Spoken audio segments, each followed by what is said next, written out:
berdasarkan standar nasional Indonesia tadi, rumah tipe 1825 itu memang tidak layak kalau digunakan oleh keluarga dengan anggota 3 orang. Minimal luas lahan berdasarkan standar nasional Indonesia untuk 3 orang adalah 27 meter persegi.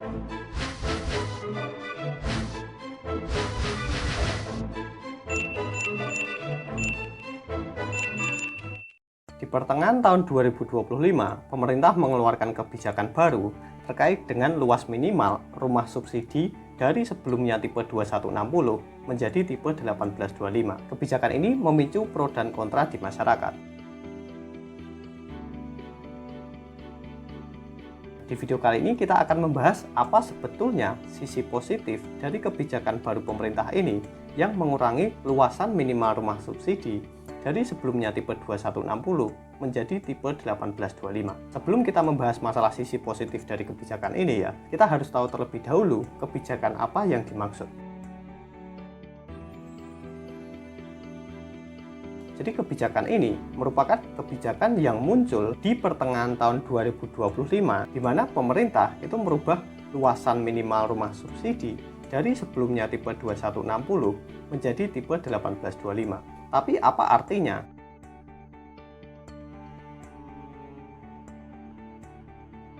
Artinya luas minimal rumah subsidi sebelumnya adalah 21 meter persegi untuk bangunannya dan 60 meter persegi untuk tanahnya. Di kebijakan baru ini, luas minimal rumah subsidi adalah 1825, artinya luas bangunan minimalnya adalah 18 meter persegi dan luas tanah minimalnya adalah 25 meter persegi.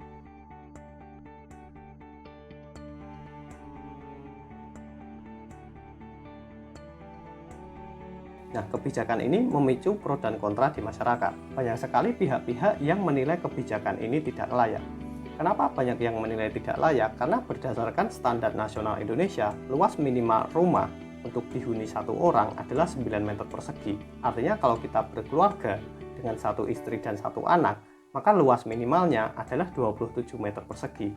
Hasil kali dari 9 meter persegi kali 3 orang. Sedangkan di kebijakan baru ini, luas rumah subsidi minimal adalah tipe 1825, di mana 18 ini adalah luas bangunannya dan 25 adalah luas tanahnya. Artinya, ketika kita mengacu pada SNI, Standar Nasional Indonesia, maka rumah dengan tipe 1825 ini tidak layak untuk dihuni 3 orang yang terdiri dari suami, istri, dan anak. Itulah kenapa banyak sekali pihak yang tidak setuju dengan kebijakan ini. Tetapi memang kebijakan ini belum diterapkan ya, masih berupa draft yang bisa jadi akan diterapkan atau justru tidak jadi diterapkan. Tetapi apa sebetulnya sisi positif dari kebijakan ini?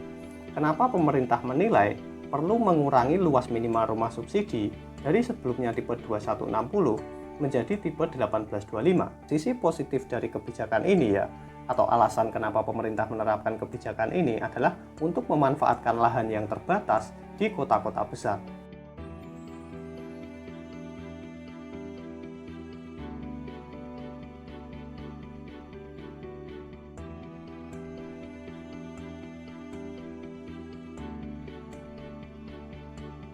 Jadi kalau teman-teman tinggal di kota besar seperti di Jakarta misalnya, memang ketersediaan lahan untuk membangun rumah itu sangat terbatas sekali. Artinya dengan kebijakan rumah subsidi yang lebih kecil ini, lahan yang terbatas tersebut bisa digunakan secara optimal oleh pengembang untuk membangun perumahan subsidi. Selain dari memanfaatkan lahan yang terbatas, ketika ukurannya diperkecil, maka harga dari rumah subsidi ini juga pasti akan lebih murah dari harga rumah subsidi sebelumnya. Dengan harga yang lebih murah ini diharapkan lebih banyak orang yang tertarik untuk melakukan pembelian rumah subsidi. Jadi kalau teman-teman tinggal di kota besar ya, daripada mengontrak rumah dan membayar setiap bulan, lebih baik digunakan untuk mencicil rumah subsidi. Jadi kebijakan ini memang efektif ketika kita berbicara masalah kota besar ya, di mana lahannya terbatas dan permintaan akan rumah itu lebih banyak dari penawarannya. Artinya kalau memang dibutuhkan banyak rumah di kota-kota besar tetapi lahannya terbatas dan jumlah rumahnya terbatas, maka kebijakan ini memang bisa berhasil dan efektif. Tetapi di kota lainnya di mana penawaran rumah itu lebih banyak dari permintaan,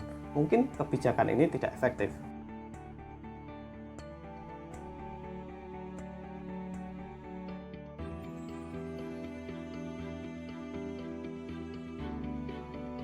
Berdasarkan Standar Nasional Indonesia tadi, rumah tipe 1825 itu memang tidak layak kalau digunakan oleh keluarga dengan anggota 3 orang. Minimal luas lahan berdasarkan Standar Nasional Indonesia untuk 3 orang adalah 27 meter persegi. Artinya kalau kita membeli rumah subsidi dengan tipe 1825, maka untuk bisa memenuhi standar SNI, setidaknya kita harus membuatnya menjadi 2 lantai. Karena luas tanahnya hanya 25 meter persegi. Kalau kita manfaatkan semuanya untuk membangun rumah, artinya tidak ada ruang terbuka hijau, maka memang luas 25 meter persegi itu masih sangat kurang untuk memenuhi standar hidup layak berdasarkan Standar Nasional Indonesia. Di video selanjutnya kita akan membahas alasan kenapa banyak pihak yang tidak setuju dengan kebijakan baru pemerintah ini. Terima kasih sudah menyaksikan, semoga informasinya bisa bermanfaat.